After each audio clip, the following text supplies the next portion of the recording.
बिस्मिल्लाहिर्रहमानिर्रहीम। अस्सलाम वालेकुम नाज़रीन, मैं हूं आपकी होस्ट सैयदा नजम ज़हरा और आप देख रहे हैं मेरा यूट्यूब चैनल। उम्मीद करती हूं कि परवरदिगार आलम के फ़ज़्ल व करम से आप अपनी फ़ैमिली के साथ खैर आफ़ियत से होंगे। नाज़रीन, बहुत दिन हो गए थे आपके साथ अल्ताफ़ हुसैन के हवाले से बातचीत किए, तो हमने सोचा आज अल्ताफ़ हुसैन साहब के दो नए ट्वीट जो आए थे 20 अगस्त को, दो ट्वीट आपके साथ शेयर कर लें, थोड़ी बहुत उस पर गुफ्तगू करेंगे। और सबसे पहले बात करेंगे शीरी मज़ारी साहिबा की, जो बेटी ज़ैनब मज़ारी को इतवार की सुबह गिरफ़्तार किया गया है उनकी ख्वाबगाह से, जिस पे शीरी मज़ारी साहिबा ने काफ़ी सदा एहतजाज बुलंद की है और उन्होंने कहा कि मैं दुहाइयाँ देती रही लेकिन मेरी बेटी को लिबास तक तब्दील करने की इजाज़त ना दी गई और उनको गिरफ़्तार कर लिया। तो शीरी मज़ारी साहिबा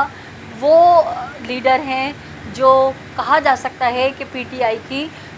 बुनियाद जब रखी जा रही थी, फाउंडर मेंबर में से शीरी मज़ारी साहिबा हैं। लेकिन हुआ कुछ इस तरह कि जब उनको 3 मरतबा गिरफ़्तार किया गया तो उनकी यही बेटी ज़ैनब मज़ारी, जिसने उनको ज़मानत दिलवाई और कहा कि अम्मा बस अब सियासत से किनारा कश हो जाइए, मैं आपकी ज़मानत करवा के थक चुकी हूँ। लेकिन पहले मैं आपको अल्ताफ़ हुसैन साहब के ट्वीट सुनाऊँगी और उसके ऊपर कुछ अपनी ज़ाती राय आपके साथ शेयर करूँगी।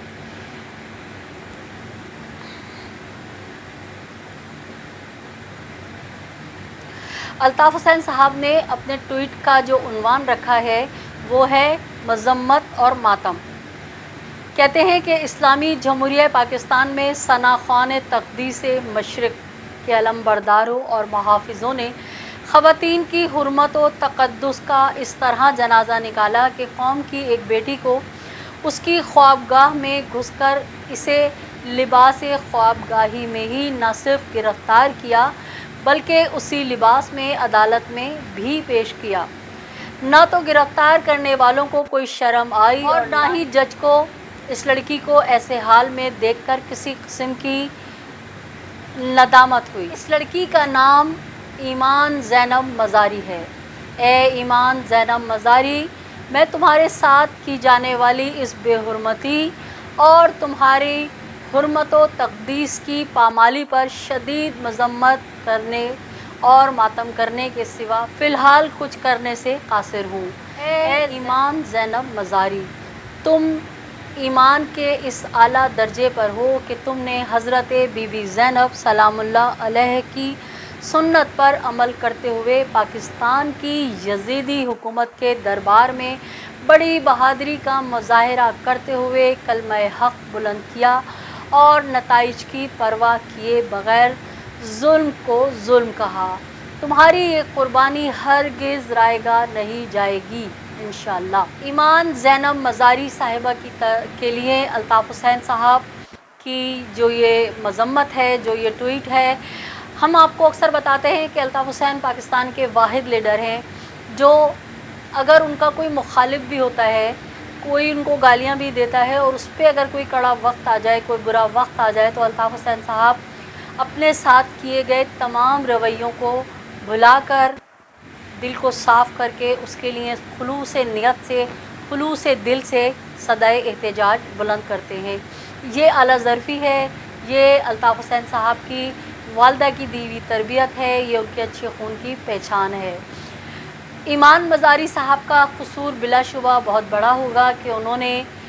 जो एक इस्लामाबाद में जलसा हुआ उसमें उन्होंने रियासत के लिए और फ़ौज के लिए जो कुछ भी कहा, हम भी उससे इत्तेफाक नहीं करते,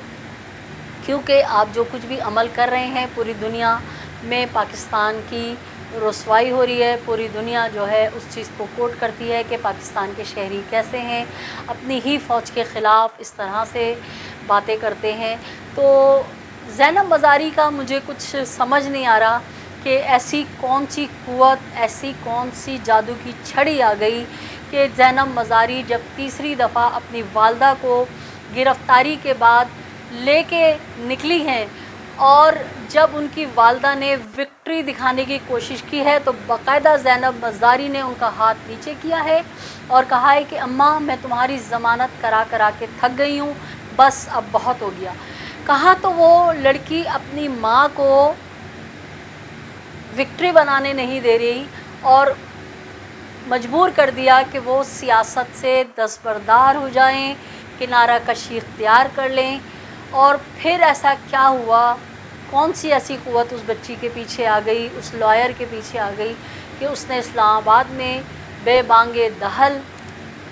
रियासत के ख़िलाफ़ नारे लगाए, फ़ौज के ख़िलाफ़ धड़ से नारे लगाए। ना सिर्फ उन्होंने नारे लगाए बल्कि मंजूर पशीन साहब और उनके जितने भी लीडरान थे उन्होंने भी। तो अल्ताफ़ हुसैन साहब इन लोगों के लिए मज़म्मत करें, वो एक लीडर हैं, वो कर सकते हैं, वो उनका ज़ाती फ़ेल है। लेकिन मुझे बहैसियत एक कराची की ख़ातून होते हुए मुझे इंतहाई शदीद हैरत है कि कौन सी क़ुव्वतें थी जिन्होंने इतने बड़े तादाद में लोगों को इस्लामाबाद आने दिया, जबकि 9 मई का सारा वाक़या सबके सामने है। और वो लोग आए और इतनी बड़ी तादाद में आए और उन्होंने जो दिल में आया वो बोला। मुझे वो दिन भी याद आता है जब 90 का घेराव हुआ था और हम अपनी ड्यूटी पर थे और किस तरह से चारों तरफ से 90 को घेरा गया। वहाँ अगर कोई भूले भटके राहगीर भी था तो उसको भी कमीज़ें उतार के उसके पीछे बांध के, आँखों पे बांध के और हाथ पीछे बांध के और लातों और घूंसों से रेंजर्स वालों ने उन्हें मारा। न सिर्फ उन्हें मारा, ख़वातीनों को बालों से पकड़ के घसीटा और उनको नौजवानों को जो है एक भेड़ चाल थी कि सबके कमीज़ों को उतार के उनकी आँखों पे पट्टियों की जगह बांध के उनको रेवड़ की तरह हाँकते हुए ट्रकों में भर के ले गए। तो ये कौन लोग हैं? क्या डोमिसाइल का फ़र्क है कि वो पंजाब से ताल्लुक़ रखते हैं, उनका पंजाब का KPK का डोमिसाइल है तो वो फ़ौज को भी गालियां दे सकते हैं, वो बहुत बड़े इज्तिमात भी कर सकते हैं, वो जो दिल चाहे कर सकते हैं। तो वो लोग आए भी बहुत बड़ी तादाद में और बाइज़्ज़त तौर पे बसें गाड़ियां लेके अपने अपने इलाक़ों में चले भी गए। और जबकि हमने अपनी आंखों से देखा कि किस तरह से 90 के अतराफ़ में महाजिर नौजवानों को ना सिर्फ गिरफ़्तार किया गया, उनको मारा गया और आज तक वो लोग गिरफ़्तार हैं, अभी तक रिहा नहीं हुए। 90 से कुछ फासले पर 90 कमेटी, लापता कमेटी वगैरह के लिए खाना पकाने वाला एक बावर्ची होता था, बल्कि पूरी एक टीम थी बंगालियों की जो खाना बनाते थे और फिर उसको खाने को मुख्तलिफ़ शोबे, क्योंकि बहुत बड़ी फ़ैकल्टीज़ बनाई हुई थी 90 पे। वकला का था एक दफ़्तर और अवामी मसाइल का दफ़्तर था, MNA MPS से मिलने वाला था, मिनिस्टरों का था, बहुत मतलब एक सेक्रेटेरिएट बनाया हुआ था पूरा। तो हर शोबे में 25-25, 20-20 नौजवान काम किया करते थे, बड़े ज़बरदस्त तरीके से, बड़े नज़्म ज़ब्त से। तो उनका खाना सर्व करने वो बंगालियों की टीम थी जो बाकायदा एक पहियों वाली जो एक होती है ना ट्रॉली टाइप, उस पे रख के वो उन शोबाजात में खाना देने जाते थे। तो मेरी आंखों के सामने वो सीन था कि जब वो बंगाली कहते रहे कि हम ना कारकुन हैं, ना हमारा कोई इनसे ताल्लुक़ है, हम तो पेड मुलाजिम हैं, हम यहाँ खाना पकाते हैं, खाना सर्व करते हैं और बर्तन धोते हैं और अपने घरों को चले जाते हैं। तो रेंजर्स वालों ने, फ़ौज ने बिल्कुल भी उनकी नहीं सुनी और उन सबको गिरफ़्तार कर लिया गया। और यहाँ तक कि कुछ नौजवान जब अल्ताफ़ हुसैन साहब के हक़ में नारा लगाते हुए आए तो स्ट्रेट फायर किए गए। हम आई विटनेस हैं, हमारे सामने वक्कास को शहीद किया गया। तो मुझे ये जो दोहरा म्यार है ये कुछ समझ नहीं आता, कुछ हज़म नहीं होता कि कराची वालों के ऊपर तो आप डायरेक्ट गोलियां बरसाते हैं, कराची वालों को तो आप कमीज़ें उतार के आँखों पे बांध देते हैं, कराची वालों को गधे घोड़ों की तरह गाड़ियों में भर के और उनको अक़ूबत खानों में रखते हैं। और जब वो बिल्कुल अदमी हो जाते हैं तो या तो उनको मार के फेंक देते हैं या फिर उनको आप जेलों में सड़ने के लिए छोड़ देते हैं। मगर ये रेवड़ इतना बड़ा जो मजमा कल आया था, वो आते हैं और जो दिल में आता है वो एहतजाज करना उनका हक़ है, पाकिस्तानी है वो, मैं उनके एहतजाज से कोई एतराज़ नहीं। वो नारे भी इख्तिलाफ़ भी लगा कर सकते हैं, वो फ़ौज से इख्तिलाफ़ भी कर सकते हैं, नारे भी लगा सकते हैं, पाकिस्तान का आईन इजाज़त देता है। लेकिन बहरहाल उनके साथ ऐसा सलूक कि वो आए और सब कुछ कहा और चले गए। आपने शीरी मज़ारी की बेटी को गिरफ़्तार किया, हम इसकी बेइंतहा मज़म्मत करते, लेकिन आप वो भी देखें जब आपने कराची की माँओं बहनों को 14 अगस्त नहीं मनाने दी थी, बालों से पकड़ के मारा था और उनको गिरफ़्तार करके ले गए थे। वो तो सिर्फ पाकिस्तान का झंडा लेकर आई थी, पिछले साल की बात है। तो मुझे ये चीज़ें हज़म नहीं हो रही। अल्ताफ़ हुसैन साहब का तो काम ही यही है कि वो हर मज़लूम को जिसके साथ गलत होता है उसके लिए आवाज़ उठाते हैं। लेकिन बहरहाल मैं तो एक आम सी खातून हूँ और मुझे ये दोहरा म्यार जो है वो समझ नहीं आ रहा। अच्छा जी, दूसरा अल्ताफ़ हुसैन साहब ने एक और ट्वीट किया है अली वज़ीर साहब के लिए, तो वो भी मैं आपको सुना देती हूँ। अल्ताफ़ हुसैन साहब ने इस ट्वीट का عنوان بھی مذمت اور ماتم رکھا ہے۔ الطاف حسین صاحب کہتے ہیں علی وزیر تمہاری جرت و ہمت کو سلام، بار بار گرفتار ہونا، قید و بند کی صعوبتیں برداشت کرنا، ظلم و جبر کا نشانہ بننا، لیکن پھر بھی اپنے اصولی موقف پر قائم رہنا، ایسا صرف ایک سچا نظریاتی شخص ہی کر سکتا ہے۔ اے علی وزیر، تم نے اپنے نام کی لاج رکھتے ہوئے حضرت علی علیہ السلام کی سنت پر عمل کرتے ہوئے ہمیشہ ہمت و جرت کا مظاہرہ کرنا، ہمیشہ ثابت قدم رہنا۔ اللہ تعالیٰ تمہیں ہمیشہ ثابت قدم رکھے، آمین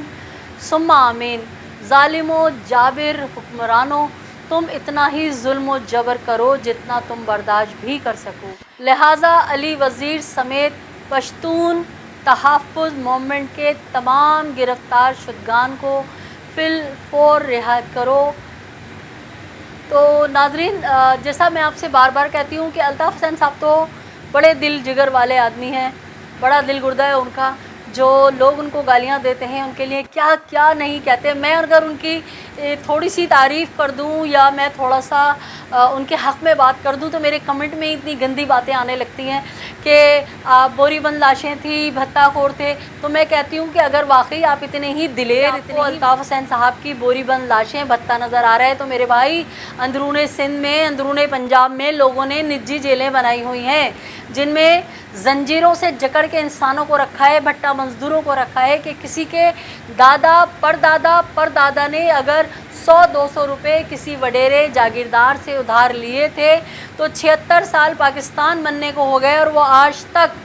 وہ 200-250 روپے نہیں اتار سکا، جبکہ وہ جو ہر مہینے کماتا ہے بھٹا مزدور، وہ جاگیردار ان سے چھین لیتا ہے اسی مد میں کہ آپ کے دادا نے جو وہ قرضہ لیا تھا وہ قرضہ ابھی ادا نہیں ہوا۔ تو آپ میں سے اگر کوئی جو میرے کمنٹس میں آ کے سمجھتے ہیں کہ ہم بیوقوف ہیں اور ہم نے کراچی کو نہیں دیکھا، ہمیں نہیں پتہ کہ کون بھتہ لیتا تھا، کون بوری بند لاشیں کرتا تھا، آپ ہمیں کہہ رہے ہوتے ہیں، اگر آپ کے اندر ہمت اور جرت ہے تو اپنے علاقوں میں جو آپ کے وڈیرے جاگیردار ہیں ذرا سا ان کے اوپر بھی بات کیا کریں، تھوڑا سا ایک مجمع لے کے جائیں، ان کی نجی جیلوں پہ حملہ کریں، ان کے گھروں سے نکال کے ان کو چپلوں سے ماریں کہ تم یہ کس طرح ظلم کر رہے ہو۔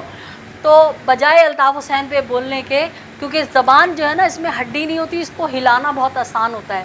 تو ابھی مجھے پتہ ہے کہ میں الطاف حسین صاحب کے ٹویٹ سنا رہی ہوں، بہت سارے ایک بھیڑ چال آ جائے گی کہ وہ ایسا، تو بھائی اپنے علاقوں میں جاؤ، وہاں جہاد کرو، ذرا ان کے خلاف بھی بولو۔ الطاف حسین میں بولنا تو بہت آسان ہے۔ تو الطاف حسین صاحب کا تو میں یہ کہوں گی کہ الطاف حسین صاحب کی بڑی بات ہے، بڑے جگر والے آدمی ہیں کہ وہ ہر ایک کے لیے آواز اٹھاتے ہیں۔ انہوں نے علی وزیر علی کے لیے بالکل آواز اٹھائی، اور میں سمجھتی ہوں کہ دل کے کسی کونے میں کہیں نہ کہیں الطاف حسین صاحب کو ایک پھانس چبھی ہوگی کہ میرے بھی تو وہ جانثار ساتھی تھے جن کے گھروں میں نہ کھانے کو تھا نہ پینے کو، جو ٹوٹی پھوٹی چپلوں میں میرے پاس آئے تھے، اور میں نے ان فٹ پاتیوں کو کہاں سے کہاں پہنچا دیا، کسی کو ایم ایل اے بنا دیا، کسی کو میئر بنا دیا، کسی کو ایم پی اے بنا دیا، کسی کو سینیٹر بنا دیا، اور لیکن جب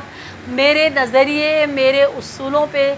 ڈٹنے کا وقت آیا، اس پر بات کرنے کی بات آئی، تو وہ بے شرم بے حیا لوگ اپنے ضمیر کا سودا کرتے ہوئے،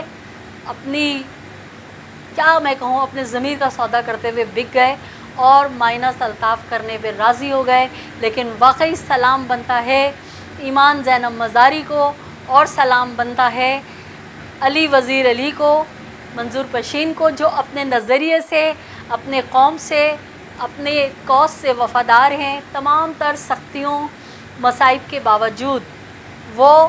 ڈٹے ہوئے ہیں، اپنا جو بھی ان کا موقف ہے، کم از کم الطاف حسین کے ان گھٹیا لوگوں کی طرح بکے نہیں، جھکے نہیں۔ تو شاید الطاف حسین صاحب کے دل میں ہلکی سی یہ پھانس تو چبھی ہوگی کہ ایک میرے وہ لوگ تھے جن کو میں نے کہاں سے کہاں پہنچایا، لیکن خیر، الطاف حسین صاحب کے ساتھ غداری کرنے والے، الطاف حسین صاحب کو مائنس کرنے والے، جو احمقوں کی جنت میں رہتے تھے، یقیناً اب اپنی شکلیں، اپنی اوقات بہت اچھی طرح پہچان گئے ہوں گے جب ان کو عوام نے سختی سے مسترد کر دیا۔ ان کی شکل تک دیکھنا عوام گوارا نہیں کرتے۔